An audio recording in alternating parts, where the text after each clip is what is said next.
নমস্কার, এই ভিডিওটা দেখাচ্ছি নবমীর দিন। নবমীর দিন গিয়েছিলাম বাপের বাড়িতে। প্রতি বছর না অষ্টমীর দিন বাপের বাড়ি যাই।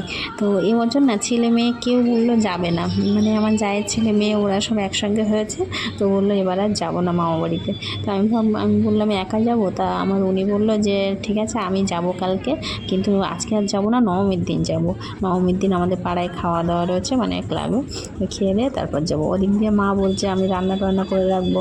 তো ও বলছে না খেয়ে দিয়ে যাবো। তো যাই হোক খেয়ে দিয়ে তারপর বলে বিকেলবেলা বেরিয়েছি ওখান থেকে। গিয়ে সন্ধ্যাবেলা গিয়েছি, গিয়ে আবার বোনের বর ছিল, ওরা আগেই এসেছিলো দুপুরবেলা, মানে অষ্টমীর দিন। তো একসঙ্গে সব ঠাকুর দেখতে বেরিয়েছি। তো আমাদের দুর্গা মণ্ডপে, এই যে পূজা মণ্ডপে খাওয়া একটু খিচুড়ি ভোগ দিয়েছিলো, সেটাই খাচ্ছিলাম। আর আমাদের হাড়োয়াতে না প্রচুর পুজো হয়, মানে অনেক পুজো আছে, কিন্তু আমরা বেশি দেখিনি। এই রাস্তার ধারে প্যান্ডেলগুলো দেখেছি।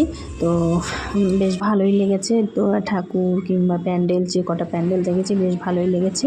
আর বেশি অর্ধেকটাই দেখা হয়নি। তো আমাদের মানে হাড়োয়ার দুর্গা মণ্ডপের পুজোটাই হচ্ছে সবচেয়ে পুরানো পুজো। ওটাই আগে, সবচেয়ে আগে আমার ঠাম্মাদের কাছে শুনতাম যে দুর্গা মণ্ডপেই একমাত্র দুর্গা পুজো হতো, তাছাড়া কোথাও হতো না। তো যাই হোক সব জায়গায় ঠাকুর দেখার পরে আমাদের এটা হচ্ছে খাসবালান্ডা, মানে হাড়োয়া থেকে আমাদের বাড়ির ঠিক মাঝ পজিশানটা এই যে খাসবালান্ডা, আই লাভ খাসবালান্ডা। দেখছেন যে এখানটায় একটা আগে জুনিয়র স্কুল ছিল, জুনিয়র হাই স্কুল। এখানটায় এখন হয়েছে ITI কলেজ। তো এই কলেজের পাশেই এই জায়গাটা বেশ সুন্দর লাগছিলো, সেখানটায় দাঁড়িয়ে খানিকক্ষণ ছবি তুললাম। তারপরে এটা দেখুন আমাদের বাপের বাড়ির পুজো মণ্ডপ। আমাদের এই যে পুকুরের উপরেই যে জলে প্যান্ডেলের ছবি, লাইটিংয়ের ছবিগুলো বেশ পড়ছে, কী সুন্দর লাগছে। আর এটা কালী মন্দিরটা কী সুন্দর সাজিয়েছে। তো আমাদের আমার বাবাদের এই পুকুরের পাশেই প্যান্ডেল করে ক্লাব আমাদের। তো তখন 11:30 বাজে, ঠাকুর দেখে ফিরেছি আমি, আমার বোন আর ও, তিনজন। যখন আমাদের পুজো মণ্ডপে গিয়েছি, আমাদের প্যান্ডেলে তখন কেউ ছিল না। তো একটু 10 মিনিট বসে একটু গল্প টল্প করে বাড়ি চলে আসলাম।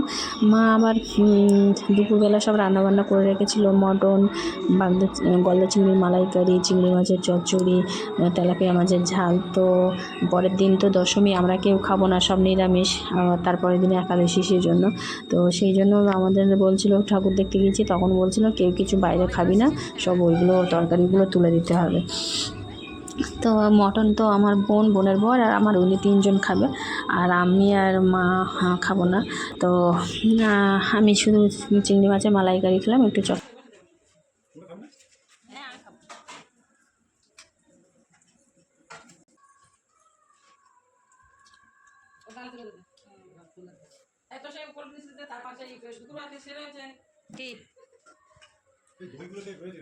সিদ্ধ ভাতটা করা যায় হবে।